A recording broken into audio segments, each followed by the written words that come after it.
Le samedi soir, je sors pour promener mon chien. Il fait nuit. Donc on est en décembre. Il fait nuit. C'est 19h.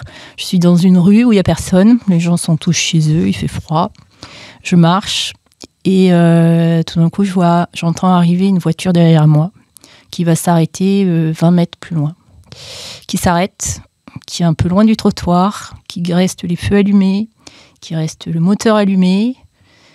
Et là, je me dis, c'est pour moi. Non, du tout. C'est une voiture noire dans la nuit. Voilà. Je continue à avancer en me disant que de toute façon, je suis à pied sans voiture. Donc, je continue à avancer. Et au moment où j'arrive à sa hauteur, la voiture redémarre et vient se positionner juste à côté de moi, donc côté gauche de la voie. C'est même pas côté droit, c'est vraiment côté gauche. Se place juste à côté de moi et commence à rouler au même rythme que moi. Elle cale sa vitesse sur le rythme de ma marche. Bonsoir à tous, merci de nous retrouver pour un entretien exceptionnel, inédit. Nous allons parler de sujets graves, de sujets importants, dont bon nombre de Français témoignent, nous partagent depuis plusieurs années. Il s'agit de contrôle mental et aussi de manipulation. Nous recevons aujourd'hui Myriam, qui est venue nous partager son histoire personnelle bouleversante, un témoignage édifiant. Cet entretien n'a pas pour vocation à prouver quelque chose, à démontrer scientifiquement, mais à partager son expérience pour aider ceux qui se posent des questions sur les manipulations, sur ces phénomènes de contrôle mental. Elle est là pour nous livrer son récit et c'est pour ça que nous lui avons ouvert le micro de Nexus pour qu'elle puisse nous livrer sa vérité et son témoignage. Mais avant cela, je voulais vous inviter à soutenir Nexus, qui est le seul média indépendant et sans publicité disponible en kiosque et bien évidemment sur nexus.fr. C'est grâce à nos lecteurs que nous pouvons continuer de vous diffuser une information libre et indépendante et surtout à l'abri de toute pression politique. Et vous pouvez nous retrouver le 19 décembre si vous voulez nous rejoindre pour la grande conférence de Nexus. Ce sera au théâtre de la Tour Eiffel et nous serons là pour vous proposer des contenus qui seront là pour bouleverser vos croyances et vous apporter de l'espoir dans ce monde de fous. Le lien est dans la description et je reçois tout de suite Myriam. Bonjour Myriam. Bonjour. Alors, tu nous as sollicité il y a une bonne année maintenant. Oui, tout à fait. Un an pile poil. Un an pile poil, le 28 octobre l'année dernière. Et avec une histoire personnelle bouleversante qui semblait tout droit sortie des grandes fictions. Hein. Oui, un peu, oui. C'est toute la difficulté que tu avais aussi à raconter ce que tu as vécu. Alors, à Nexus, l'avantage, c'est que les histoires les plus folles nous intéresse. C'est effectivement, pour l'instant, vous êtes les seuls à m'avoir prise au sérieux. Parce qu'il y a des choses sérieuses. Hein. Dès qu'on parle contrôle mental, manipulation des foules, phénomène d'emprise, souvent les gens se méfient. Alors que... Oui, puis les gens sont prêts à accepter que ça existe, mais si on vient leur dire, voilà, moi, je suis concerné... Non, c'est pas possible, on peut pas le croiser de manière concrète, il faut que ça reste abstrait. Oui, quand c'est la théorie, on est prêt à l'accepter, ça, oui, quand on rencontre quelqu'un qui le vit, ça c'est pas possible. Ça fait un peu peur. D'ailleurs, c'est vrai que dans le numéro actuel, on parle de harpe, hein, l'instrument du chaos, contrôle du climat ou contrôle mental, on en a parlé évidemment, parce qu'il y a des technologies qui existent pour manipuler le cerveau à distance, voilà. Et on sait très bien que certains pays sont dotés de ces armes, de certains services secrets aussi, que certaines personnes l'utilisent. La question est de savoir qui est ciblé, dans quelle proportion, pourquoi, comment. J'avais été il y a quelques mois en émission avec une des femmes qui a participé au film Les Survivantes, Hélène Pelos, qui avait témoigné sur le plateau de Géopolitique Profonde, de ces phénomènes de manipulation à distance qu'elle subissait et qui venaient corroborer grandement ce que tu m'as partagé il y a un an. Oui. Et tu es revenu me Oui. partager ça encore il y a quelques mois. Alors, pour expliquer à ceux qui nous écoutent, donc tu as 59 ans, Oui. tu es ancienne gilet jaune, Tout à fait. toujours gilet jaune dans l'âme, hein. Tu es Gilet militante, Gilet jaune un jour, gilet jaune toujours. C'est ce qu'on dit. tu es aide-soignante, Oui. et beaucoup de choses sont arrivées dans ta vie à partir de 2020. C'est ça, fin 2020, oui. Fin 2020. Ça a commencé sur un groupe Telegram. Oui. Est-ce que tu peux nous expliquer comment c'est arrivé? Oui, alors donc, je discutais sur un groupe Telegram. C'était au moment de la loi de sécurité globale. J'étais en train de parler de développer mes arguments habituels et entre autres, je disais risque de guerre civile en France et il fallait s'y préparer. Je ne sais pas si c'est le fait de dire qu'il faut se préparer à la guerre civile, mais aussitôt j'ai reçu un message étrange d'une personne, un message privé d'une personne qui se faisait passer pour un producteur de cinéma connu. Qui s'appelle comment? Yann Saint-Pé. Donc j'ai fait des recherches qui a tourné avec qui existe. Emmanuel Béard, voilà, donc un monsieur qui vient ruiner sa réputation sur un groupe Telegram qui discute de politique. Paraît peu probable. Peu probable, et le gars me dit est-ce que tu peux m'en dire un peu plus sur toi? Donc déjà le message est étrange, quoi. Je lui demande mais t'es qui toi? Pourquoi tu me demandes ça? Et rapidement, je me dis, c'est pas la première fois que ce gars, c'est un gars des renseignements.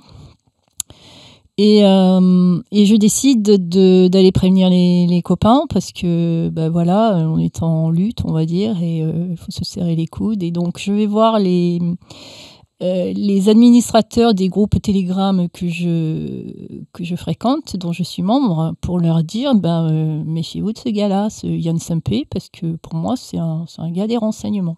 Donc toi, tu es sur plusieurs groupes Telegram à ce moment-là, ouais. Qui sont tous plus ou moins gilets jaunes, en tout cas militants. Pas gilets jaunes, mais oui, c'est de la lutte politique, oui. Et il y a plusieurs centaines de membres dans chacun de ces groupes. Voilà, c'est ça, oui. Oui. On a tous adhéré à ce genre de groupe. On s'échange des infos oui, c'est politiques. Ça, oui, tout à fait, militantes. Voilà, oui. On balance des publications qu'on trouve importantes pour le faire partager. C'est ça. Jusque-là, des groupes assez anodins, banals. Ah oui, complètement. Bon, on trouve de tout, mais oui, c'est là où on cherche l'information qu'on trouve pas dans les médias mainstream, quoi. Voilà. Donc cette personne qui se fait passer pour un producteur de cinéma te demande des informations sur toi. Et bon là, tu te dis que sa démarche est louche. Oui, tout à fait. Et qui fait sûrement partie des renseignements. On sait qu'il y a beaucoup de gens des renseignements dans ce genre de groupe Telegram. Oui. Beaucoup de gilets jaunes l'avaient aussi dénoncé à l'époque. Oui. Ils viennent glaner potentiellement des infos. C'est ça. Donc là, tu le dénonces aux autres administrateurs des autres groupes. Voilà. Donc et notamment, donc, je vais sur un groupe dont j'ai oublié le nom. L'administrateur s'appelle Mr. Good. Et je lui dis, je lui parle de ce Yann Saint-Pé qui, à mon avis, est un mec des renseignements. Et j'ai une réponse très bizarre que je ne comprends pas, qui est très impersonnelle, d'autant que j'avais déjà parlé avec ce gars-là. Je ne comprends pas la réponse. Et du coup, j'insiste. Et je donne des détails. Et je dis que je suis gilet jaune, que chez nous, on a eu un agent infiltré, qu'on l'a démasqué. Enfin, je donne plein de détails. Et il n'y a pas de réponse. Et peu après, je reçois un message privé. C'est un pseudo qui est composé uniquement de points et de barres. Et le message qui me fout la trouille sur place, c'est « Qu'est-ce que tu cherches ?» Là, je suis sidérée devant mon téléphone. Donc, c'est pas la même personne. C'est pas ce Yann Saint-Pé. C'est pas le Yann Saint-Pé. Je suis sur un autre groupe que je suis allée alerter. qui m'a fait une réponse que je n'ai pas comprise. J'ai insisté, je leur ai dit méfiez-vous de ce Yann Saint-Pé, parce que moi, nous, on a déjà eu affaire en tant que gilet jaune au renseignement. C'est le gars, j'ai l'impression qu'il a rien compris et qu'il faut lui expliquer, quoi. Voilà. Et là, une autre personne vient en privé. Alors, je ne sais pas qui, parce qu'un pseudo avec des points et des barres, je n'ai aucune idée de ce que c'est. Je ne sais pas qui c'est. Par contre, le message, qu'est-ce que tu cherches juste après que j'ai essayé de dénoncer un gars des renseignements, ça me fait flipper direct. C'est un peu menaçant. Enfin, en tout cas, c'est déstabilisant. C'est ça. Je suis plus que déstabilisée. je suis tellement même paniquée que je ferme Telegram, je ferme mon Facebook. Tu ne lui réponds pas? Ah non, je ne réponds pas. Je ne réponds pas. Je ferme tout et je me dis que je me suis fait choper. Voilà, par le renseignement. Et à partir de là, les problèmes vont commencer pour toi? À partir de là, les problèmes vont commencer donc, dans mon environnement personnel. Alors, qu'est-ce qui, à ce moment-là, change dans ton environnement et te fait penser que tu es ciblé? Alors, en fait, c'est des choses qui sont difficiles à expliquer parce que moi, les ayant vécues, je sais très bien que c'est des choses qui ne sont pas normales, qui ne peuvent pas arriver toutes seules. Par contre, quand je les raconte, j'ai du mal à faire comprendre aux gens que c'est pas juste des hasards, c'est pas juste des bugs, c'est pas juste des coïncidences. C'est difficile de faire sentir aux autres ce qu'on a vécu. Enfin, c'est même impossible, quoi. Donc la première manifestation moi, que je vois, c'est un fourgon blanc et une fourgonnette blanche sans inscription. On ne voit pas les conducteurs qui me suivent en voiture, qui se garent dans des endroits pas possibles, qui m'attendent, qui autour de chez toi, qui ont un comportement que je juge anormal, qui me fait dire. Et je me dis, attends pas forcément à ce moment-là, parce que si 5 jours se sont écoulés, je me suis dit, c'est bon, il va rien m'arriver. C'était juste, je sais pas. Et au bout de 5 jours, quand je vois ces camionnettes-là blanches, c'est là que je me dis, ça y est, ils m'ont trouvé. Alors, je le rappelle, tu vis dans le sud de la France, oui. Dans un petit village. Oui. Bon, donc il y a, j'imagine, très peu de passages dans le lieu où tu vis. Oui, c'est pas la ville, effectivement. La fourgonnette qui m'a suivi avait un comportement anormal dans le quartier résidentiel très calme où j'étais, a fait un demi-tour derrière moi pour me prendre en chasse sans regarder ni à droite ni à gauche s'il y avait quelqu'un, sans chercher son chemin. Enfin, j'ai eu vraiment l'impression que cette voiture faisait demi-tour pour me prendre en chasse. Oui, on est dans un village où il n'y a pas énormément de circulation. Toi, tu es à pied à ce moment-là? Non, je suis en voiture. En voiture? En voiture. C'est 5 jours après ce fameux message sur Telegram. Oui. Et à ce moment-là, tu quittes ton domicile ou tu reviens chez toi? Je suis en train de partir, en fait. Et tu as ces 2 fourgonnettes? Voilà. Je vais faire des courses au village à moins d'1 kilomètre. Je ressors en me disant en regardant partout autour de moi, je ne vois rien. Je me dis que c'est moi qui me suis monté la tête toute seule, qu'il ne s'est rien passé du tout. Sauf que je les retrouve aussi au retour. Et là, pour le coup, je me dis... toujours présent, oui. Pas loin de ton domicile. Voilà, qui m'attendent, voilà. Et c'est sur le retour, en fait, que je me dis, ça y est, ils m'ont trouvé. À l'aller, j'ai un doute. Oui, à l'aller, tu as un doute. Et au retour, tu te sens ciblé. Tout à fait. Tout à fait. Alors, tu m'as expliqué qu'à ce moment-là, tu prends très vite conscience que ce n'est pas forcément un hasard. Tu te sens un petit peu menacé, j'imagine. Oui. Tu décides d'écrire un courrier. C'est ça. À un média. C'est ça. Je ne sais pas ce qui se passe. Je ne sais pas ce qu'ils veulent.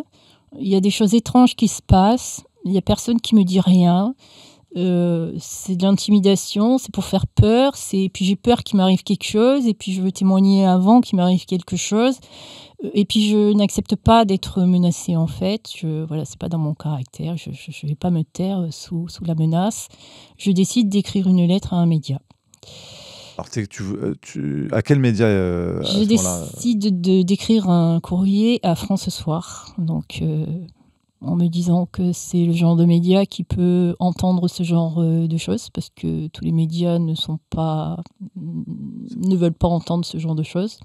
Donc là, dans ce courrier, qu'est-ce que tu écris?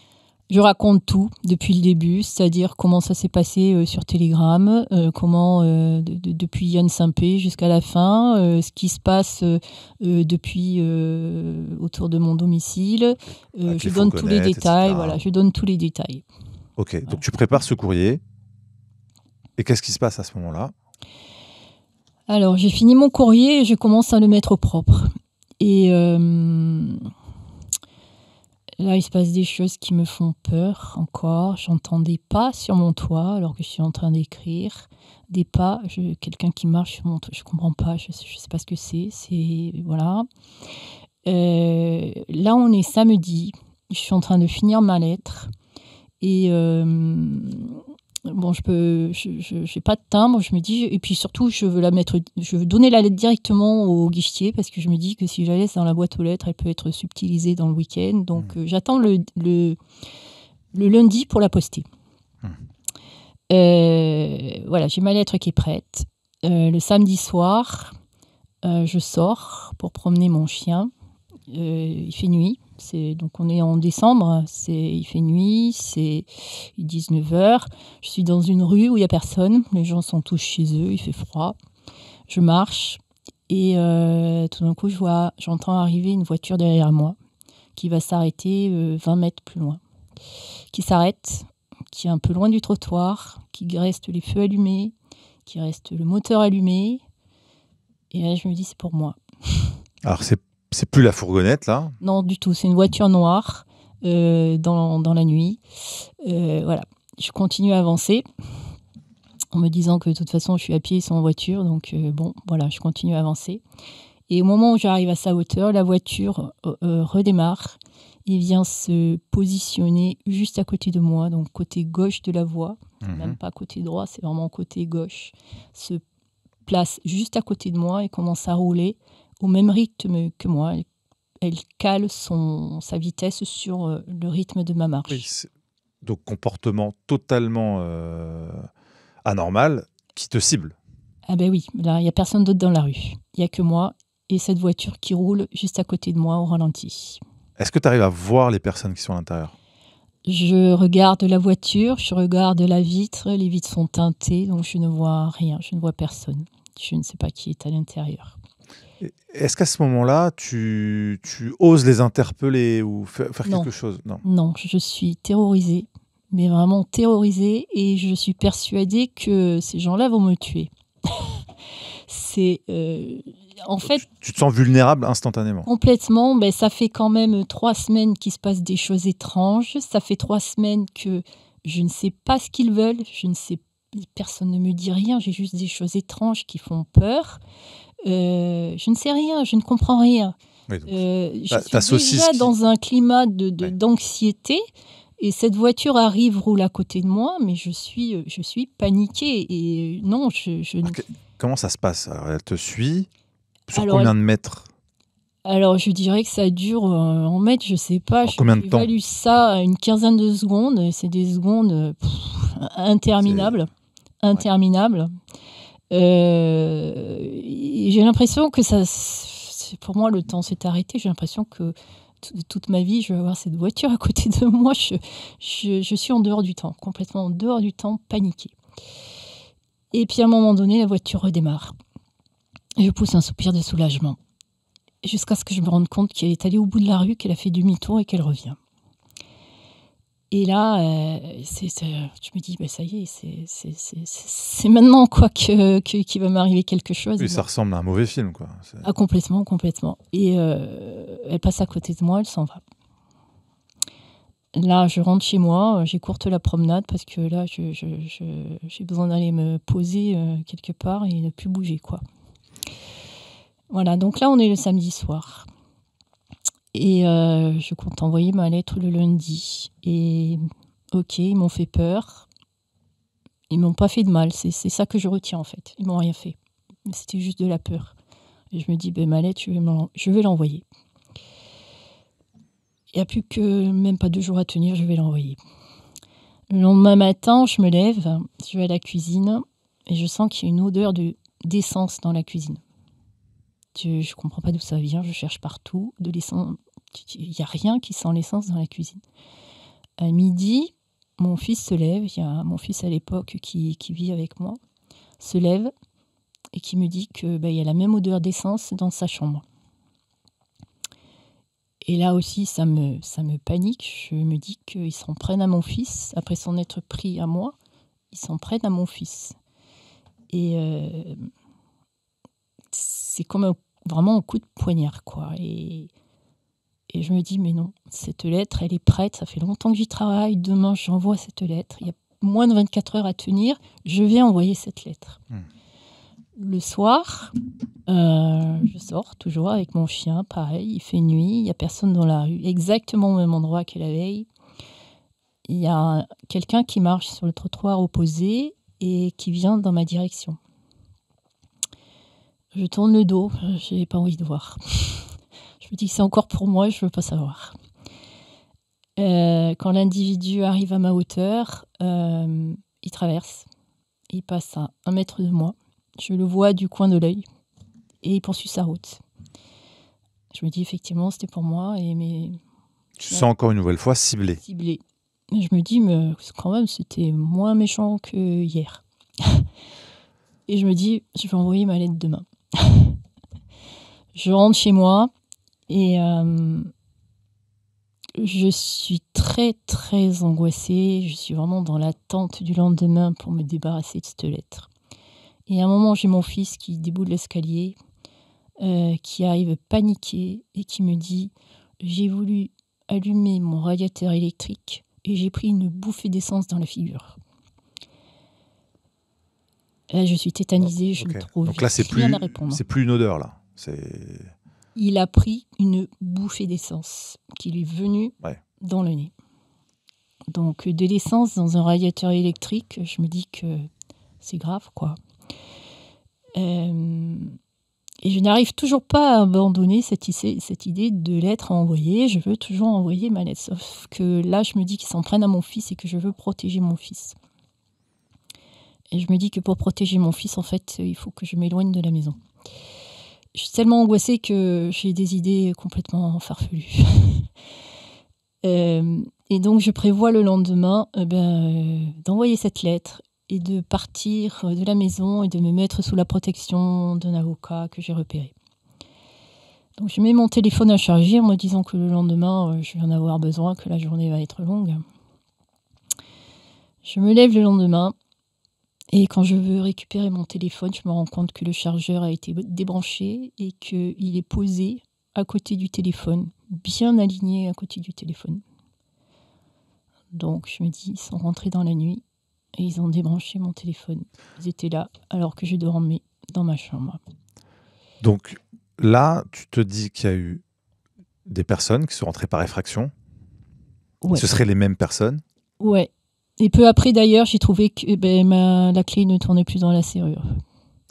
Mais alors, on pourrait se dire, et c'est normal, on se dit, bon, t'as rien fait de mal. Oui. T'as pas vraiment été une menace pour le pouvoir. Non. Il n'y a rien qui pourrait justifier que tu sois ciblé particulièrement parce que tu n'es pas leader d'un mouvement quelconque. Non plus. Pourquoi déployer, selon toi, ce genre de moyens pour t'intimider et pour te menacer ? Ça a été une question que je me suis posée pendant très, très longtemps. Donc, au début, je me suis dit qu'ils cherchaient à me faire respecter la loi à tout prix. C'est l'interprétation que j'ai eue parce que quand on est face à quelque chose qu'on ne comprend pas ou rien n'est dit, parce que je ne les ai pas vus, ils ne me disaient rien, il n'y avait aucune consigne, aucune injonction, il n'y avait rien. J'étais juste face à des gens qui me menaçaient sans savoir pourquoi. Donc on cherche des raisons. Et on en trouve, et chacun trouve les siennes en fait. Donc moi je me suis dit que c'est parce que, alors qu'ils voulaient me faire entrer dans le rang, que je ne sois plus rebelle, que je ne cherche plus à lutter pour quoi que ce soit.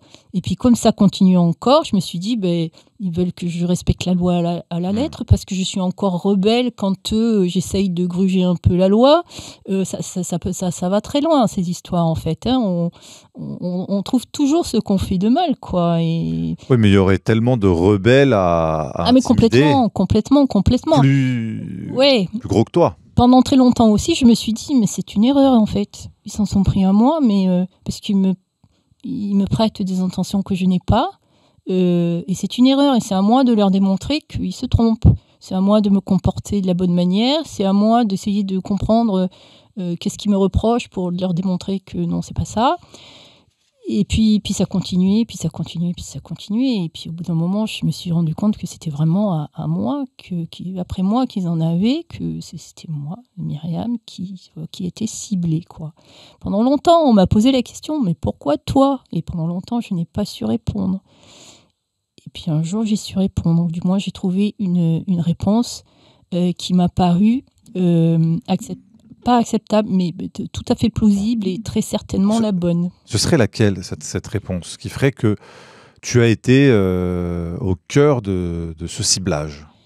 Alors, il a fallu qu'il se passe beaucoup de choses et que je comprenne en fait que c'était du contrôle mental et qu'ils essayaient de me faire basculer psychologiquement et qu'à un moment donné, je me suis dit, mais c'est pas possible, ça doit être expérimental ce truc. Je suis un cobaye, je suis ciblée parce que je suis un cobaye. On m'a choisi. Il y a des critères de choix de ces personnes qui sont soumises à ces expériences et j'ai cherché quels étaient ces critères. Je me suis rappelé que le groupe Telegram sur lequel je m'étais fait prendre, donc l'administrateur Mr. Good, à un moment donné, avait publié un jour, en suivant peut-être une dizaine de publications à caractère politique, et au milieu de ces publications, une publication qui n'avait rien à faire là, sur les HPI. Et je suis HPI. Donc, ce qu'on dit HPI, au potentiel intellectuel. Voilà, surdoué. Et moi, j'ai dit, je l'ai capté tout de suite, et j'ai dit qui est concerné. Et tout de suite, j'ai reçu un message privé de Mr. Good, donc l'administrateur, qui me dit moi, je suis HPI, j'ai 34 ans, j'habite Grenoble, il m'envoie sa photo et tout. Je réponds pas. Et donc, quand j'ai repensé à ça, je me suis dit, mais pour insérer cette publication sur les surdoués, sur ce site finalement, sur ce groupe finalement, sur lequel je me suis fait prendre, je me suis dit, quand je me suis fait prendre, je me suis dit, pour m'être fait prendre comme ça, c'est que ce groupe était probablement géré par les renseignements.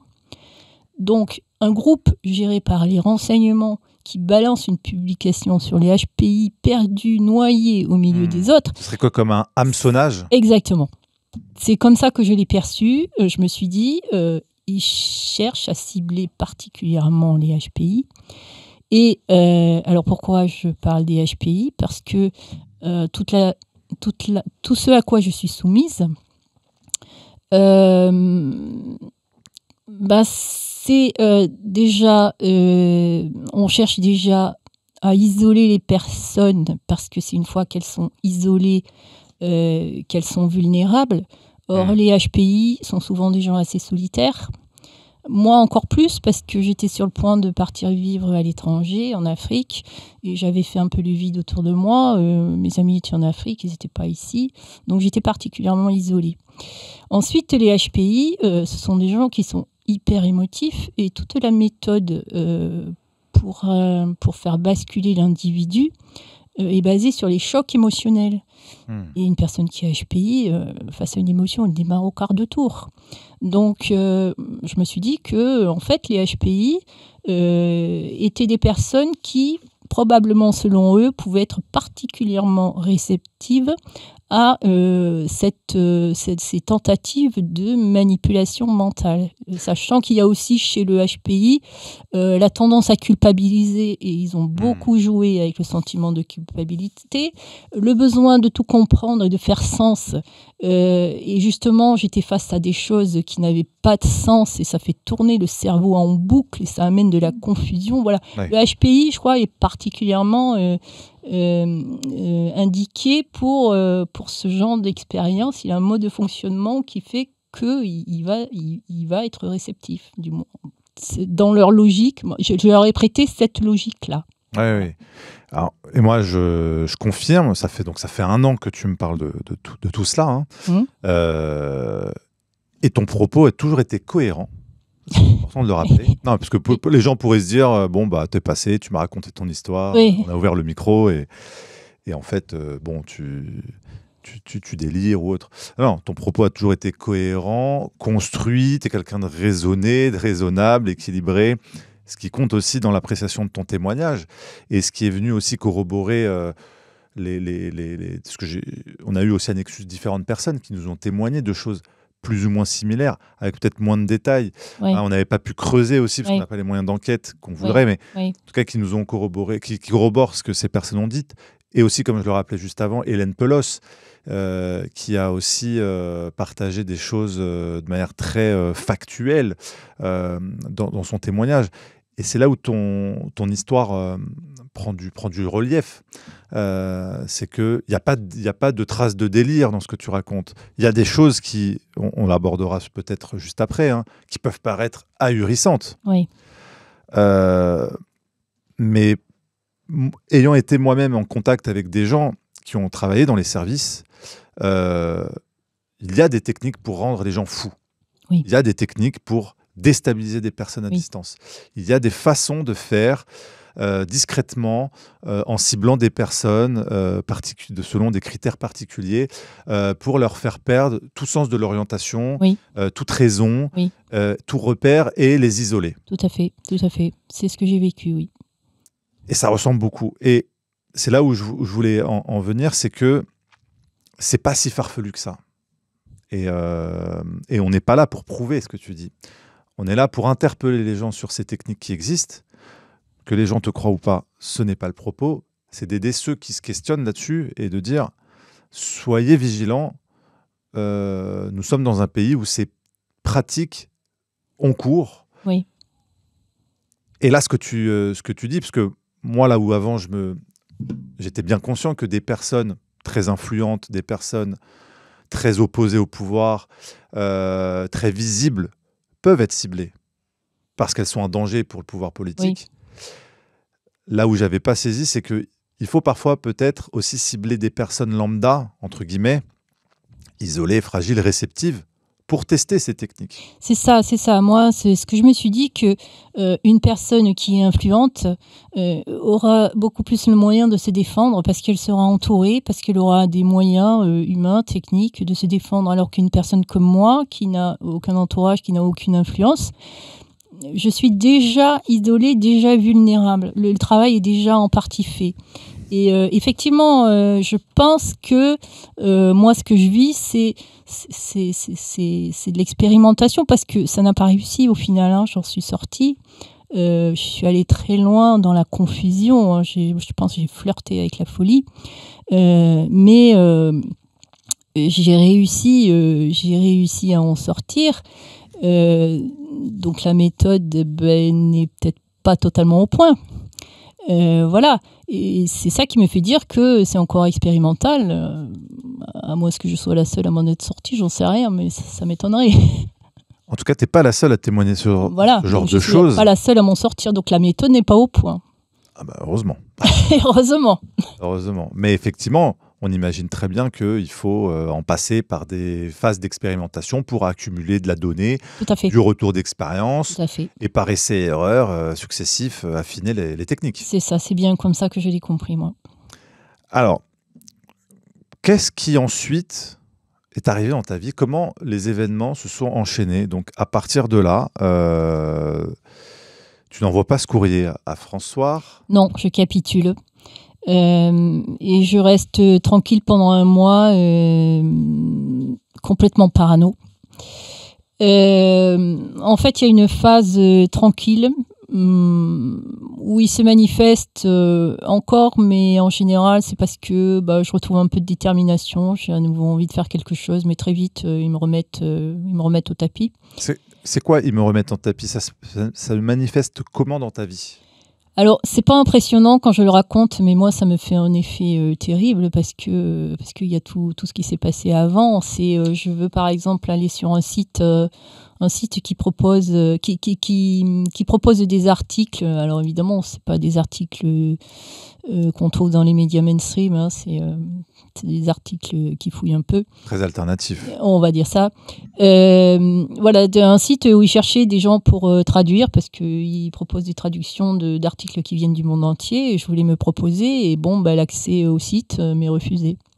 Voilà, c'est des choses comme ça. Moi, donc, ils peuvent paraître banals. Ça peut paraître des bugs, mais, des bugs informatiques. Mais le problème, c'est que quand c'est tout le temps, chaque fois que je veux faire quelque chose, au bout d'un moment, c'est plus des bugs, quoi. Voilà, après, c'est tout le temps, ça va être ça. C'est dans ce que j'ai en face de moi, qu'est-ce qui est bug, qu'est-ce qui est pas bug. Et j'ai pas le moyen de savoir. Et je doute tout le temps. Le doute s'immisce dans ta vie à ce moment-là? Le doute, c'est terrible. C'est terrible. Parce que le cerveau se met à tourner, à essayer de lever le doute. Est-ce que c'est eux qui m'ont fait ça? Est-ce que c'est pas eux?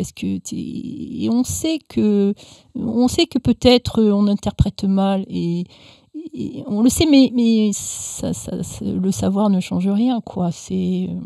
On devient parano aussi. Enfin, c'est de la confusion, quoi. On est dans une situation qu'on ne peut pas expliquer. Cet hameçonnage du début, plus cette manifestation très visible, hein, les voitures qui te suivent, qui se présentent à toi et qui s'en vont, avait ancré quelque chose à partir duquel n'importe quel événement devient doute. Tout à fait, tout à fait. Tout à fait, mais même encore maintenant où j'en suis sortie, où j'ai quand même à peu près retrouvé une vie normale, quand je vois quelque chose, quand je vois un bug, j'ai le réflexe. Est-ce que ce bug est normal? Et ça, je crois que je l'aurai à vie. C'est-à-dire que toutes les semaines et les mois qui vont suivre cet événement avec ces fourgonnettes, avec cette voiture, vont être parsemés de multitudes d'anomalités, de bugs, de choses. Il y a des choses quand même qui ne sont pas des bugs et des anomalités. C'est qu'un jour, je descends de ma chambre le matin, je descends au rez-de-chaussée et je trouve une fenêtre grande ouverte, une porte-fenêtre grande ouverte. Et c'est pas moi qui l'ai ouverte, c'est pas mon fils qui l'a ouverte dans la nuit. Cette porte-fenêtre n'aurait pas dû être ouverte. Donc il y a quand même des choses. Il n'y a pas que des choses douteuses. Il y en a d'autres où là, pour le coup, je n'ai pas de doute. Mais c'est un mélange. C'est que de toute façon, il suffit qu'il provoque des situations anormales où j'ai pas de doute de temps en temps pour que moi je les vois partout. Voilà. Pour réactiver un petit peu. Voilà, c'est ça. Si je commence à être trop tranquille, j'ai l'impression qu'effectivement, ils vont faire un truc anormal de manière à ce que je reparte dans la paranoïa. Est-ce que tu penses que justement, le but était de te maintenir dans un bain émotionnel de parano et d'ajuster le thermostat, tu sais, de vraiment, quand il faut le monter, puis très vite revenir à des choses un peu plus subtiles? Oui, tout à fait. Tout à fait. Tout à fait. Je pense qu'il y a une étude de mes réactions et pour essayer de trouver effectivement le bon réglage. Là, tes points de... Ne pas aller trop loin parce que je suis allée jusqu'à faire une tentative de suicide. Donc là, je pense que le thermostat était mal réglé parce que j'aurais pu effectivement aller jusqu'au bout. À ce moment-là, qu'est-ce qui se passe pour toi? Tu t'es tellement isolé, tu n'as aucune perspective d'échappatoire? Non. En fait, ils ont réussi, ils arrivent à isoler les gens malgré qu'ils soient encore entourés de monde. C'est assez paradoxal. C'est-à-dire que ils interviennent pour essayer de... Moi, en fait, ils ont beaucoup joué avec le sentiment de culpabilité qui a fait que chaque fois qu'ils faisaient quelque chose, du genre bouger un objet dans la maison, je cherchais qu'est-ce que j'avais fait. J'en étais toujours à me demander pourquoi ils me faisaient ça. Que chez toi, tu constates des déplacements d'objets. Voilà, un objet qui bouge, et j'essaye de comprendre pourquoi. Qu'est-ce que ça veut dire? Tu reviens, les choses sont plus au même endroit. Voilà.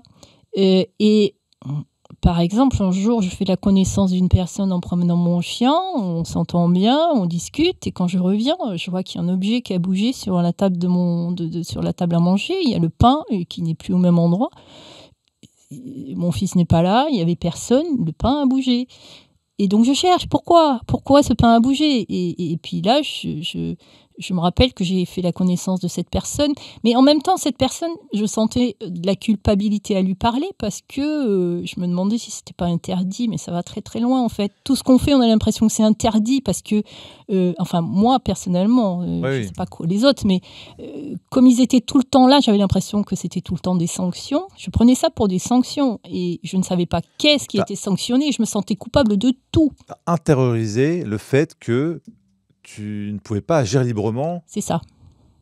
Oui, c'est ça. Parfois, presque en t'écoutant, j'ai l'impression qu'il y a des parallèles avec ce qu'on a vécu pendant le Covid. C'est ce côté surveillance. Alors moi, je fais un gros parallèle. Moi, j'explique souvent que la manipulation mentale, il y a la technique appliquée aux masses, c'est le Covid. Et puis, il y a ceux qu'on n'a pas réussi à choper par cette technique-là. Et ceux-là, on va les voir directement. On applique la même méthode, mais à titre individuel. Oui, voilà, c'est un copier-coller. C'est ça. Avec quelques petites variantes. Mais, c'est ça. Moi, de quoi rendre fou, quoi. Parce que ce qu'on a vécu pendant la période Covid, c'était de quoi rendre fou. Des injonctions paradoxales, des choses complètement farfelues, ahurissantes, une surveillance, on ne sait pas d'où ça vient. Voilà. Moi, je fais un parallèle, oui. Dans un cas, c'est les masses. Dans l'autre cas, c'est ciblé, mais l'objectif est le même. Alors, tu témoignes aussi de problématiques avec la banque qui n'accepte plus des dépôts d'espèces. Tu as des problèmes bancaires à ce moment-là importants? Alors oui, ils ont réussi à m'isoler. Je n'ai plus d'activité professionnelle.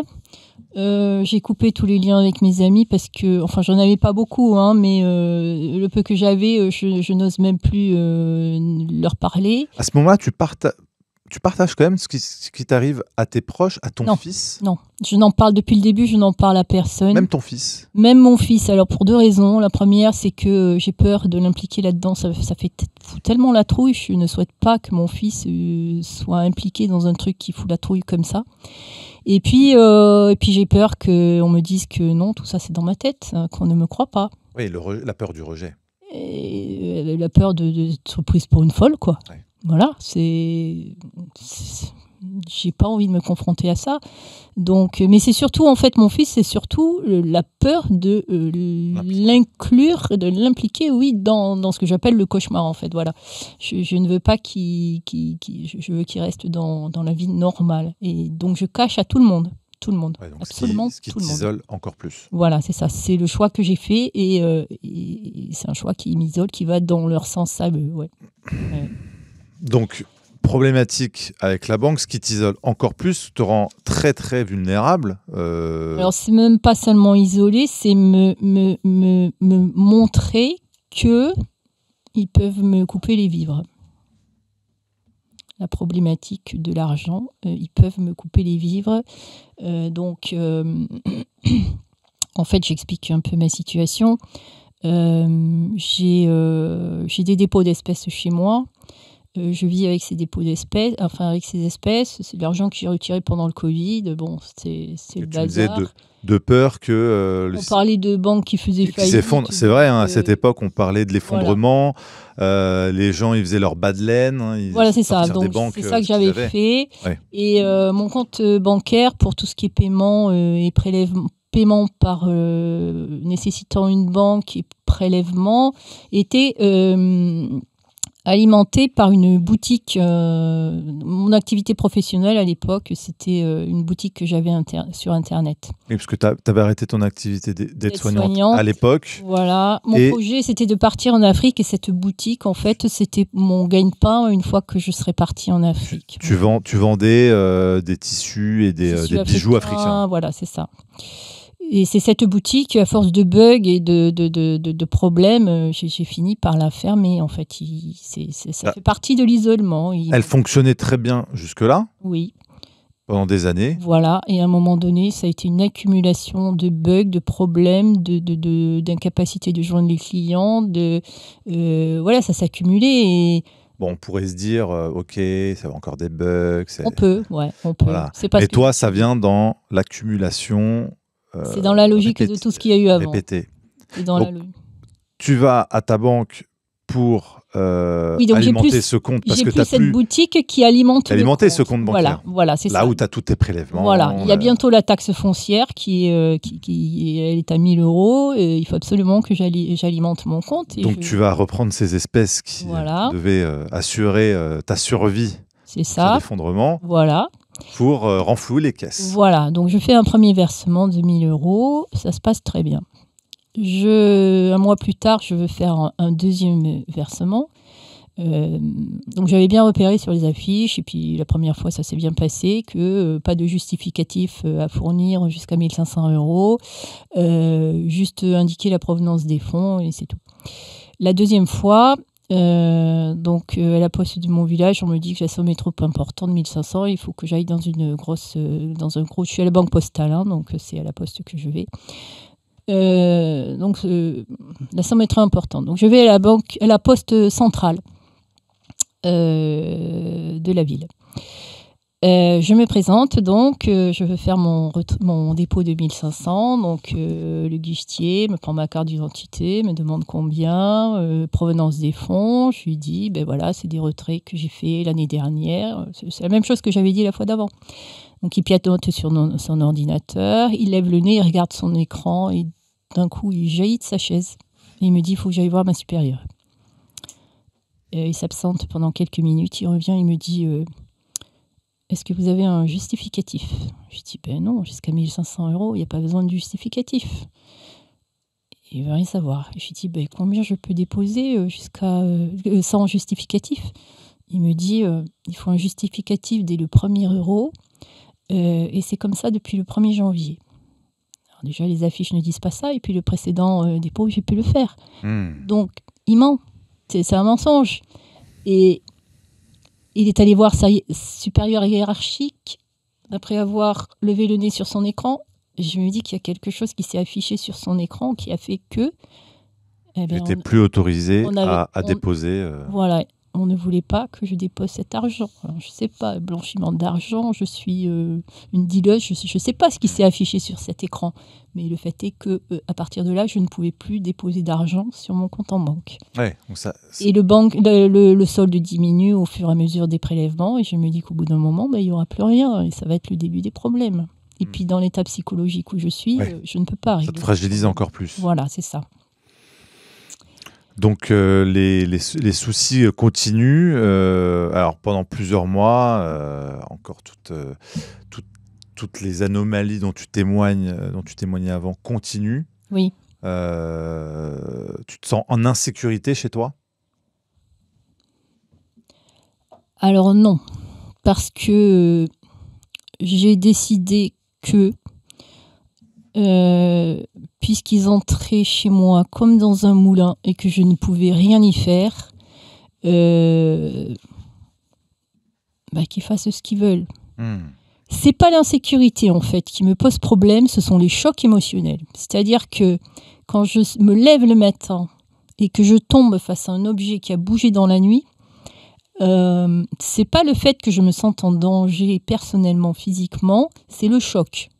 Et j'ai la peur du choc. C'est très douloureux. C'est vraiment une douleur terrible. Et c'est de ça que j'ai peur, plus que pour ma vie en fait. Voilà. Ça peut paraître anodin, mais c'est vrai que quand on vit chez soi, qu'on a tendance à savoir où sont les choses et qu'on vit seul, oui. Là c'est déstabilisant quand les choses de manière répétée ne sont plus aux mêmes endroits. Mais c'est dur à expliquer aux autres. Oui, c'est dur. Ça paraît banal. Alors, en fait, j'avais lu, avant que ça m'arrive, j'avais lu que la Stasi faisait ça en Allemagne de l'Est. Et quand je l'avais lu, oui. C'est-à-dire, la Stasi rentrait dans les domiciles et bougeait des objets. Et quand je l'avais lu, j'avais dit, ça n'a pas l'air une grosse torture. Ouais. Voilà, ça n'a pas l'air de faire si peur que ça. Et puis quand j'ai été face à ça, mais si, c'est un choc. Mais moi, à chaque fois, je suis dans une sidération qui me bloque le cerveau, je suis paralysée par la pas par la peur, mais par le choc. C'est un choc. Voilà, c'est un choc psychologique. C'est pas de la peur, c'est un choc psychologique qui sidère et qui cloue sur place et qui fait mal, très mal. C'est ça. Et longtemps, en fait, plus que pour ma sécurité, j'ai peur des chocs, j'ai peur de ces chocs qui à chaque fois me font mal, qui sont répétés. Imprévisibles. Qui sont imprévisibles, il y a toujours la surprise. Ils font jamais deux fois la même chose, au contraire, ils ont une imagination débordante et l'effet de surprise, c'est terrible, terrible. Ça me fait penser à une histoire de Juan Branco. Que j'avais entendu il y a quelques années en conférence, où il expliquait qu'il avait été pisté, suivi, mis sur écoute quand il était l'avocat de Julian Assange, oui. et qu'il avait eu la preuve oui. de cela. Il avait témoigné d'avoir été pas mal de fois suivi, oui. avec des choses un peu similaires. Oui. Et une fois, il avait retrouvé à sa fenêtre, il expliquait avoir retrouvé une carte d'un jeu de cartes, mais qui avait du sens pour lui, mais qui avait été posé là, comme pour dire, on est ici et on vous cible. Oui. Et il avait expliqué cela pour raconter aux gens comment on peut se sentir très vite isolé, et comment on peut très vite avoir peur de sombrer dans la folie. Oui. Donc, c'est vrai que ce que tu me racontes, ce que tu nous partages, peut faire penser à ça. Oui. Il y a eu une période où ils ont été particulièrement agressifs, où la persécution a été intense, où ils ont joué avec tout mon environnement. C'était par exemple des lumières allumées qui auraient dû être éteintes, des portes ouvertes qui auraient dû être fermées. J'ai retrouvé un jour ma chaussure le matin en me levant avec un nœud, un lacet, un joli nœud qui n'a pas pu se faire tout seul, et c'est pas moi qui l'ai fait. Des tas de choses. C'est-à-dire que même prendre ses chaussures, ça peut être douloureux. Voilà, il peut y avoir un choc en attrapant ses chaussures. Et c'est tout l'environnement qui est comme ça. Et quand j'ai lu dans la revue Nexus l'année dernière, sur le contrôle mental. C'est comme ça que tu nous as connus. Tu tombes sur un de nos numéros, on parlait du contrôle mental. Exactement. L'interview de Frédéric Bascugnana, il explique que l'individu vit en osmose avec son environnement, et que pour rendre confus un individu, il suffit de modifier son environnement et de le rendre absurde, illogique. Et c'est ça qu'ils ont fait. C'est ça qu'ils ont fait. Quand on voit, il n'y a plus de logique en fait. Tout est anormal, tout est absurde, et on n'arrive à se raccrocher à rien parce que tout est potentiellement, tout peut potentiellement bouger. Et c'est là que je me suis sentie à deux doigts de sombrer dans la folie, vraiment, vraiment. Je me suis accrochée à des repères. Comme quoi ? C'était des cailloux que je retrouvais sur le trajet de mes promenades.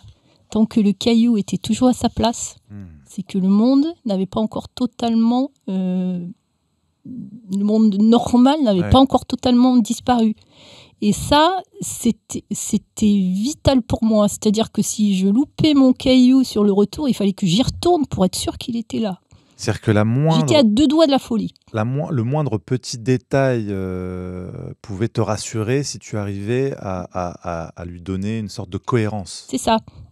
Il fallait qu'il y ait au moins une chose qui ne bouge pas dans ce monde qui bougeait tout le temps. Voilà. Et je me suis accrochée à ça, et peut-être que sans ça, je serais devenue folle.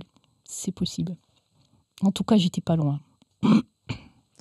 Est-ce que tu as pensé à demander de l'aide quand même à ce moment-là ? Ou alors, l'isolement était tel que... Non, parce que demander de l'aide, c'était...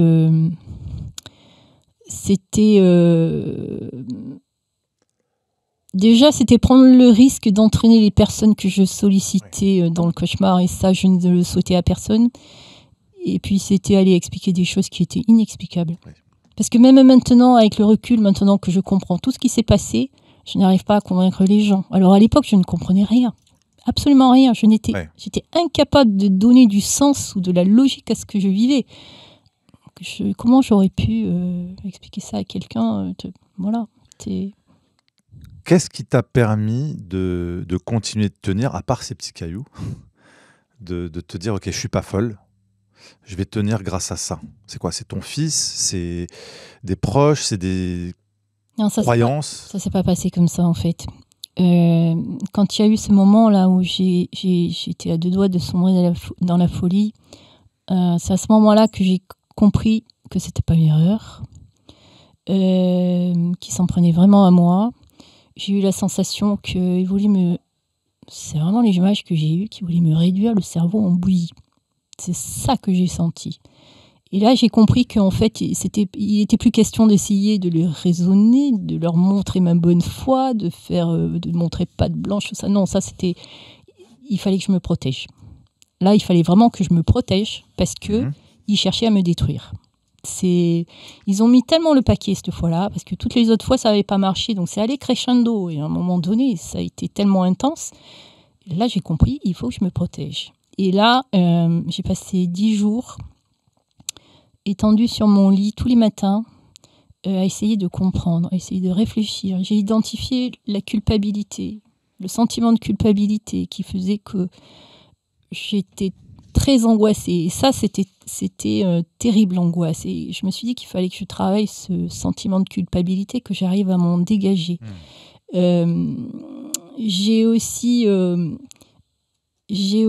Alors, j'ai essayé d'affronter l'idée de la mort parce que je me suis dit, si j'ai plus peur de la mort, ils pourront beaucoup moins me mettre dans des angoisses pareilles. J'ai compris à ce moment-là que non, j'étais pas coupable, c'était pas des sanctions, mais des agressions et que j'étais une victime. J'ai compris que j'étais une victime. Et ça a tout changé en fait. Parce que là, je me disais, je ne suis pas rebelle, c'est de la légitime défense, ce n'est pas de la rébellion. Il y a tout un processus psychologique qui sont allés tellement loin qu'ils m'ont forcé à faire ce processus psychologique. Et une fois que je suis partie là-dedans, mais c'était le début de la remontée en fait. Il s'est passé autre chose aussi.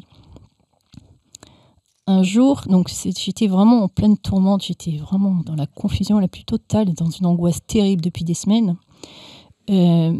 Un jour, il y a eu le truc de trop. J'ai vu ma lampe qui était éteinte, qui aurait dû être allumée. Puis je me suis arrêtée devant ma penderie. Et puis il y avait quelque chose qui n'allait pas aussi dans la penderie. Et je me rappelle même plus quoi. Et là, j'ai senti mon cerveau qui a dit stop. Mon cerveau, il a dit non, c'est plus possible. Et toute l'angoisse que j'avais eue depuis des semaines, d'un coup, plus rien. Je me suis sentie calme, détendue. Et j'ai compris que il y avait un mécanisme dans le cerveau qui faisait qu'à un certain niveau d'angoisse, il y a des garde-fous, il y a des mécanismes qui font que on ne peut pas aller plus loin. C'est-à-dire que quand l'angoisse est trop importante, elle disparaît. Il y a le cerveau qui disjoncte en fait. Voilà, qui disjoncte et qui remet les compteurs à zéro. Moi, j'appelle ça le reset. Voilà, j'appelle ça le reset. Donc là, je me suis dit, jusque-là, j'ai survécu, donc apparemment, je n'irai jamais plus haut dans les niveaux d'angoisse. Donc, si j'ai survécu, je continuerai à survivre. Ça donne du courage, tout ça. Et puis, il y a un truc qui s'est mis en place tout seul aussi. C'est une petite phrase dans ma tête qui était miraculeuse. Ouais. Chaque fois que je sentais poindre l'angoisse, chaque fois que ça allait pas, cette petite phrase venait dans ma tête, c'était « on verra bien ». Et quand la petite phrase disait « on verra bien », mon cerveau basculait sur un sujet dénué de toute émotion. Et j'arrivais à chanter l'angoisse de cette manière. Voilà. Donc il y a toute cette période où ils m'ont soumise à des angoisses extrêmes qui ont fait que psychologiquement j'ai évolué et mon cerveau a mis en place des choses qui permettaient de lutter contre ça. Et à partir de là, je suis remontée.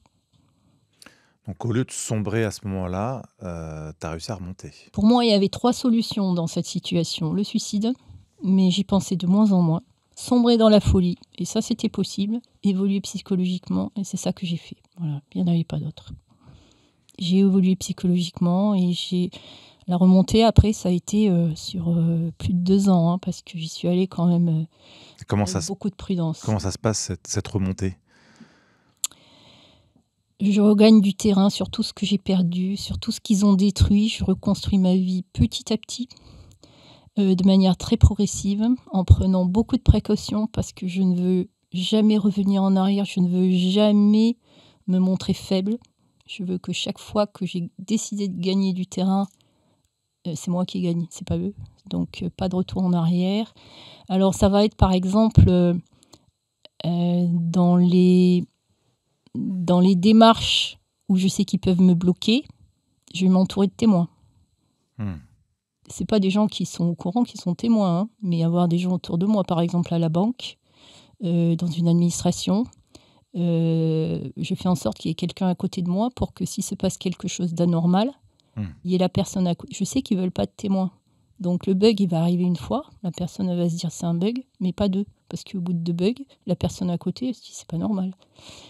Et c'est ça qui m'a permis de contourner les blocages au niveau des administrations, au niveau de plein de choses.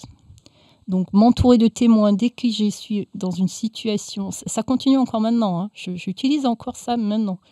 Quand je dois faire quelque chose et que j'anticipe un possible blocage, je m'entoure de témoins. Voilà. J'ai lutté contre mon sentiment de culpabilité. Petit à petit, j'ai affronté des situations où je me sentais coupable, en mettant la barre de plus en plus haut. Et chaque fois, avec l'impératif d'arriver jusqu'au bout, de ne jamais faire marche arrière. Et maintenant, je ne me sens plus coupable du tout. Du tout. Ils essayent encore de me culpabiliser, mais là, ça ne marche plus du tout. Ah, il y a d'autres choses que tu as subies qui sont plus physiques que psychologiques, hein. Même récemment, tu me parlais d'une manifestation à laquelle tu as participé, une manifestation de la CGT, Oui. où toi, tu étais censé tracter ou faire Oui. des choses comme ça. Et tu as eu des symptômes physiques ? Oui. Alors, ça faisait un moment que je cherchais à témoigner, remettre des témoignages auprès de journalistes et de gens qui pouvaient être réceptifs à mon témoignage. Et j'avais remarqué que, curieusement, chaque fois que je me lançais dans ces opérations, j'avais des symptômes physiques pénibles, douloureux. Comme quoi ? Alors, comme des petites douleurs diffuses dans le corps, difficiles à localiser, comme si c'était un peu partout, des points un peu partout. Ça peut être des fourmillements dans les mains, dans les doigts. Ça peut être une douleur au niveau de la face du visage. Ça peut être les jambes raides, mais j'ai vraiment l'impression de marcher avec des bâtons à la place des jambes. Ça peut être... Je marche et j'ai l'impression de marcher dans l'eau, tellement je dois forcer avec les jambes pour avancer. Ça peut être de la faim extrême. Pendant une semaine, j'ai éprouvé une faim abominable, extrême. Je mangeais des gros repas, sitôt que j'avais fini le repas, c'est comme si je n'avais pas mangé. Je commençais vraiment à prendre beaucoup de poids parce que je mangeais beaucoup et je n'arrivais pas à calmer cette faim. Ça a duré une semaine. Au bout d'une semaine, ça s'est arrêté net. Il y a eu des insomnies aussi, des nuits complètement déréglées où je m'endors tard, où je me réveille au milieu de la nuit, où je me lève tôt, où je bataille toute la nuit, je me réveille épuisée, où je dors bien mais je me réveille finalement plus fatiguée que la veille. Bon, il y a tout un tas de symptômes comme ça. On a dit aussi des migraines. Alors une fois, oui, j'ai eu... une douleur au niveau de la tête abominable, mais à se taper la tête contre les murs, ça a duré, la nuit encore ça a duré, c'était tellement douloureux que je me suis dit, mais s'ils me font ça trop souvent, mais je me tue parce que je ne peux pas endurer cette douleur, c'est trop atroce. Et alors que tout le reste du corps allait bien, c'était vraiment localisé, j'avais l'impression vraiment que la tête juste était ciblée par quelque chose. C'est l'impression que j'avais. Et ça t'a fait penser, à juste titre, hein, parce que ça a été documenté, à ce fameux syndrome de la Havane. C'est ça. Alors le syndrome de la Havane, quand je lis les symptômes décrits dans ce syndrome de la Havane, j'y retrouve tout ce qui est décrit, je l'ai eu. J'ai eu des choses en plus, mais tout ça, je l'ai eu. Oui, Ouais, on le rappelle, c'est un épisode à Cuba où des diplomates américains se sont plaints il y a une quinzaine d'années de symptômes voilà, de migraine intense, de vertige, d'acouphènes, etc., qui sont venus très subitement et qui sont partis aussi vite. C'est ça. Et donc, il a été soupçonné d'utilisation d'armes de technologie russe sur ces diplomates-là à ondes dirigées. Oui. Voilà. Bon, on sait que ces choses existent. Maintenant, sur qui ils les testent? Oui. Sûr que... Et alors après, pour en revenir à cette manif, donc c'était une manif, en plus d'aller essayer de témoigner auprès des journalistes, je distribuais des tracts dans les manifs, donc c'était une grosse manif, j'avais préparé 250 tracts. Et quelques jours avant la manif, j'ai commencé à avoir des symptômes aussi.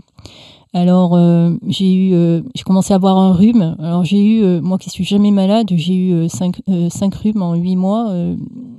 Là, je me suis posé des questions quand même. J'ai eu donc ce rhume, j'ai eu une douleur à la gorge abominable, mais vraiment abominable. J'ai eu une douleur au niveau de la face, j'ai eu une perte d'odorat.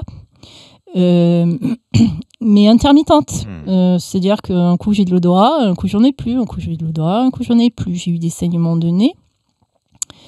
Et puis le jour, bon, je commence à avoir l'habitude à cette époque-là. Et toujours maintenant d'ailleurs, parce que ça continue. Et le jour de la manif arrive et je commence à prendre mon petit déjeuner et alors là c'est des flots de sang que je perds par le nez, mais des flots de sang. Je ne suis pas sujette au saignement de nez, j'ai jamais eu ça. Des flots de sang, ça coule partout dans mon bol, ça coule par terre, il y en a partout. Je vais quand même distribuer mes tracts. Je me mets un truc dans le nez, un bout de tissu dans le nez, je vais distribuer mes tracts. Aujourd'hui encore, tu subis ce genre de symptômes? Oui. Avec la même répétition, la même fréquence, la même... Oui, c'est tout le temps, c'est régulier. Qu'est-ce qui fait qu'aujourd'hui, tu le vis autrement? C'est cette prise de conscience dont tu parlais avant? Alors, ce qui me permet de le vivre bien, enfin bien... Mieux qu'avant? Ce qui me permet de le vivre, on va dire, 2 choses. La première chose, c'est que je cherche à les dénoncer. C'est le sens de ma vie maintenant. Je les combats. Et c'est ça qui me permet de vivre avec ce qu'ils me font. Si je me battais pas, je sombrerais complètement. Parce que vraiment, ma vie, c'est un cauchemar. Donc le fait de lutter contre eux, c'est ça qui me maintient. Voilà. Ensuite, il y a autre chose qui me maintient, c'est que ça fait 5 ans qu'ils s'acharnent. Ils n'ont toujours pas eu ce qu'ils voulaient. Ils ont des moyens démesurés. Ils ont des techniques invraisemblables.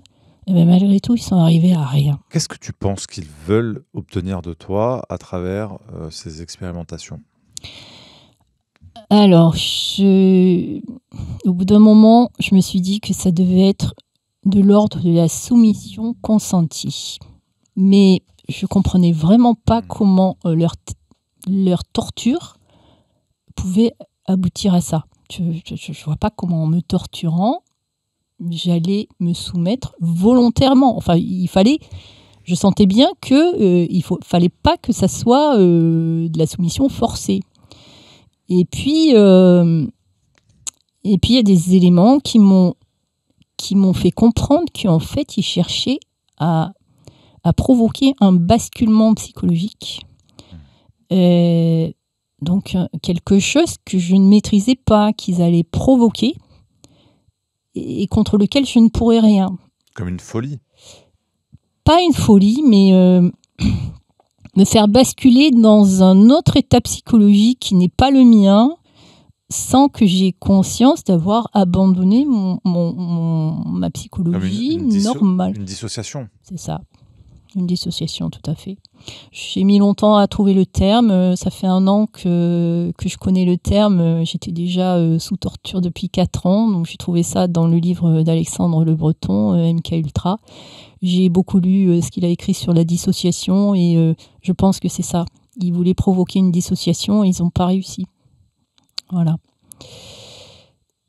Malgré toutes leurs techniques. D'où le fait de ces ajustements répétitifs sans aller trop loin et en même temps... Oui, parce que j'ai bien compris qu'en fait, ils ne voulaient pas me tuer.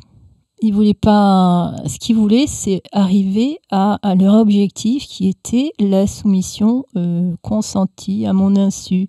S'ils me tuaient, ils avaient échoué. S'ils me tuaient, ils avaient échoué. Voilà. C'est à partir du moment où j'ai compris ça, d'ailleurs, que je ne me suis plus du tout sentie enfin, je me dis que peut-être un jour, ils en auront vraiment marre et qu'ils décideront de m'éliminer, que je parle trop, peut-être, et que, voilà, oui, ce risque, il existe. Mais sinon, ils veulent me garder en vie, parce que s'ils me tuent, ils ont échoué. C'est que la méthode a échoué. Qu'est-ce qui fait que que tu restes chez toi à ton domicile? Est-ce que tu as pensé à partir? Est-ce que tu as pensé à changer de région, de pays, à t'enfuir? Non, parce que je sais que partout où j'irai, j'en suis persuadée, partout où j'irai, ils ne me lâcheront pas. Pendant un moment, je me suis dit, peut-être s'ils changent de pays, ils me suivront pas jusque là-bas. Et du coup, je me suis dit, ils vont m'en empêcher, tout simplement. Contrôle de police, je vais être bloquée, comme la banque, quoi. Je vais être bloquée, contrôle de police, je pourrai pas partir. Donc, tu as intégré le fait que il vaut mieux que tu affrontes plutôt que de fuir la situation. Oui. À partir d'un moment, je me suis rendu compte qu'en fait, ils savaient tout de moi. Que voilà, ils en savaient tellement que ça ne servait plus à rien de se cacher. Il fallait plus mettre son énergie à ça. Manifestement, mes pensées étaient coupables. Dès lors que mes pensées sont coupables, je ne peux pas empêcher mes pensées. Autant être coupable jusqu'au bout. Voilà, c'est ce que je me suis dit. Et c'est à partir de ce moment-là que j'ai commencé à témoigner en me disant, maintenant c'est de front. Voilà, je les affronte ouvertement. Et je le vis beaucoup mieux que d'être caché, en fait. Ouais. Beaucoup mieux. Ouais, c'est vrai. C'est beaucoup plus facile. Enfin, c'est difficile, mais au moins, je suis dans l'action, en fait. Parce que être dans la passivité, c'est terrible. Être impuissant, ne pas pouvoir bouger, c'est rien que ça aussi, c'est une souffrance atroce. Alors que chaque fois qu'ils me font un sale coup et que c'est douloureux, je trouve quelque chose à faire contre eux et c'est mon antidote en fait. Voilà. Ils me font mal, je réplique. Et ça me fait du bien. Qu'est-ce que tu retiens de toute cette expérimentation ?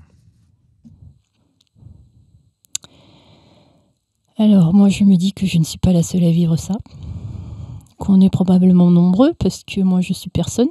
Mais il n'y a pas de raison que tous ces moyens soient déployés uniquement pour moi. Donc, il y a d'autres personnes en France qui vivent ça.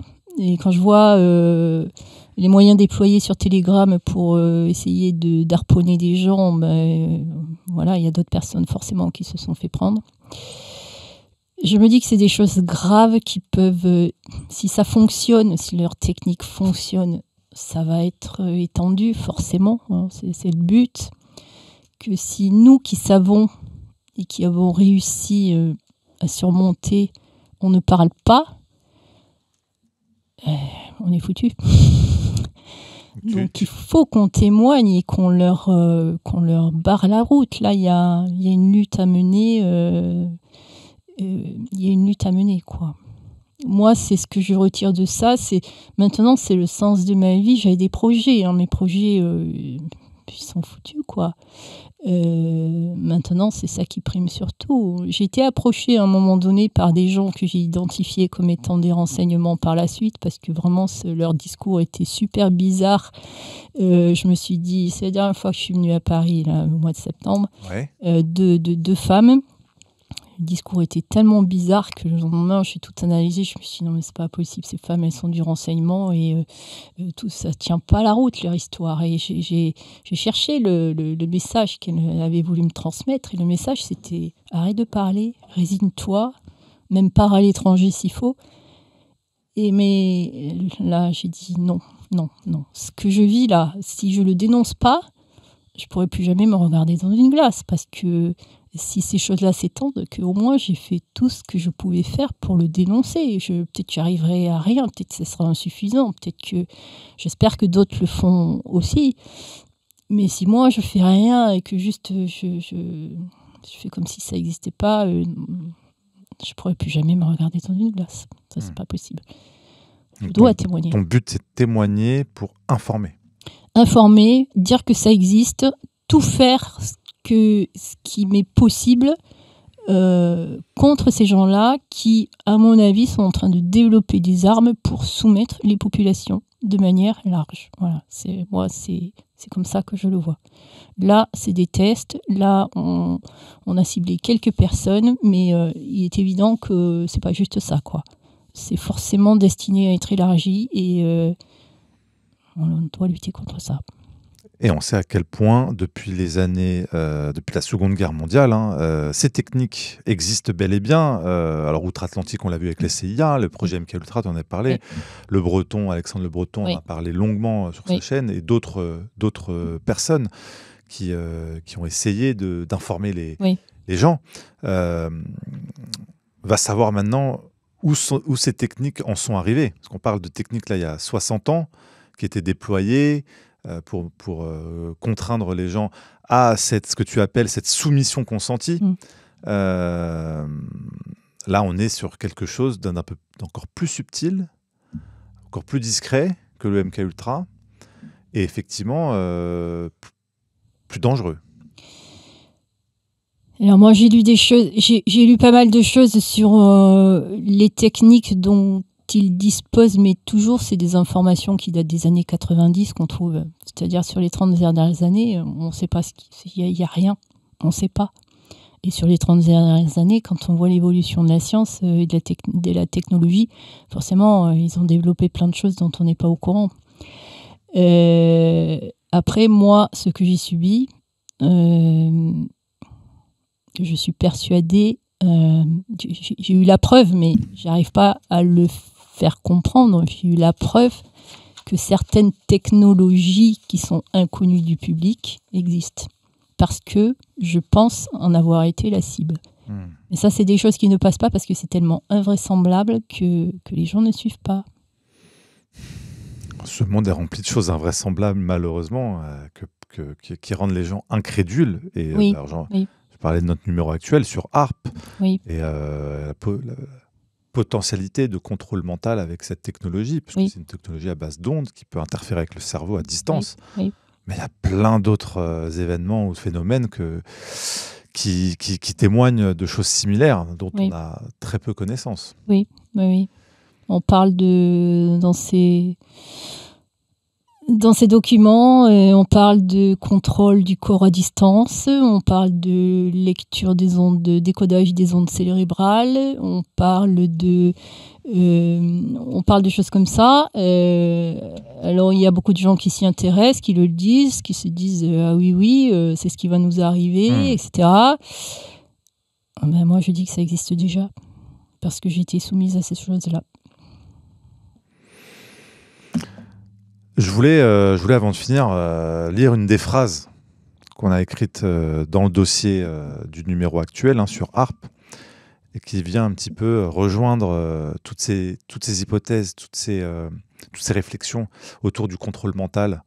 Et là, c'est un certain Gordon MacDonald, qui était proche de Johnson à l'époque, un président américain, dans les années 60-70, et qui dit dans un article qui est rapporté, alors je cite, en parlant de technologies qui utilisent les ondes, les oscillations électriques à basse fréquence amplifiées dans la cavité Terre-ionosphère sont liées à d'éventuels systèmes d'armes par le biais d'un aspect peu compris de la physiologie cérébrale.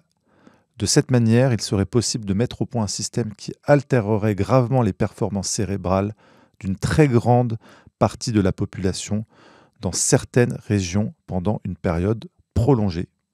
Fin de citation. On est dans les années 60, 70. Oui.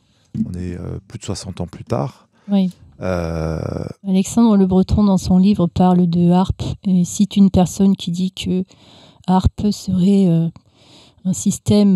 vaste système qui permettrait manipulation mentale, d'intervenir sur les cerveaux humains à grande échelle. Il le cite lui aussi, oui. En tout cas, il y a de grandes chances que que les recherches militaires dans ces domaines-là ne se sont pas contentées de s'arrêter là. Non, non, non. Non, non. Moi, personnellement, je ne peux pas convaincre les gens, mais je confirme qu'il y a des choses qui ont été développées depuis. En tout cas, on n'était pas là pour convaincre, le but étant d'informer et de diffuser l'information pour que les gens soient au courant. Après, chacun, évidemment, est libre de croire ou de ne pas croire. Mais il était important, en tout cas, de te donner la parole. Et je vous en remercie. Et j'espère qu'on aura l'occasion de pouvoir approfondir encore ce sujet ensemble. Je le souhaite de tout cœur. Et de comprendre encore plus ce qui se passe, ces phénomènes. Et s'il y a d'autres gens qui sont concernés également. Je rappelais Hélène Pelos, qui a témoigné de choses similaires aussi, qui est dans le film Les Survivantes. Et s'il y a d'autres gens qui sont aussi concernés par ces questions-là, qui nous contactent. On essaiera éventuellement d'approfondir et d'enquêter. Parce que c'est important aujourd'hui. On sait que la guerre, elle est psychologique. Tout à fait, tout à fait. Donc, ce qui a pu t'arriver peut arriver à d'autres, en tout cas. Ça arrive à d'autres, j'en suis persuadée. En tout cas, merci infiniment, Myriam, pour ton courage. Merci à pour toi. ton témoignage. Merci de m'avoir cru, parce que jusqu'à présent, tu es la seule personne à m'avoir accordé du crédit. Voilà. Et pourtant, j'ai tapé à beaucoup de portes, mais c'est très, très difficile de témoigner là-dessus. En tout cas, Nexus, c'est des sujets qu'on prend au sérieux. Oui. C'est dur de prendre les gens au sérieux, même si on sait que ces sujets le sont. Oui. Il est plus facile de croire dans un sujet que de donner du crédit à la personne qui en témoignerait. Je l'ai vérifié à maintes reprises, oui. Et c'est aussi le fait que tu as apporté un propos qui a été cohérent, stable, qui a été aussi... J'ai beaucoup travaillé, en fait. J'ai beaucoup travaillé. On voit que tu as du recul sur ce que tu as vécu. En fait, je suis en train d'écrire un livre et je fais un énorme travail pour faire remonter les souvenirs, pour essayer de les agencer entre eux, pour essayer de comprendre les logiques. Ça fait presque 2 ans que je travaille dessus et je n'ai relaté que les 2 premières années. Et encore, je découvre des choses maintenant parce que c'est tellement confus que c'est très très long d'essayer de clarifier les choses. Et c'est ce gros travail qui me permet d'avoir un discours cohérent et puis d'essayer un petit peu de convaincre, parce que si on ne fait pas ce travail, les gens n'y suivent pas. Il faut déjà être cohérent soi-même pour que les gens acceptent d'écouter. Voilà. Exactement. Et merci à toi, parce que j'espère que ton témoignage pourra être utile pour les personnes qui nous écoutent. Je le souhaite aussi. En tout cas, merci infiniment. On espère que les choses iront mieux pour toi et qu'on aura... Je n'y crois pas, mais bon. Il faut avoir l'espoir. L'espoir n'est pas interdit, même dans les cas les plus difficiles. En tout cas, j'ai l'espoir et je te le souhaite, bien évidemment.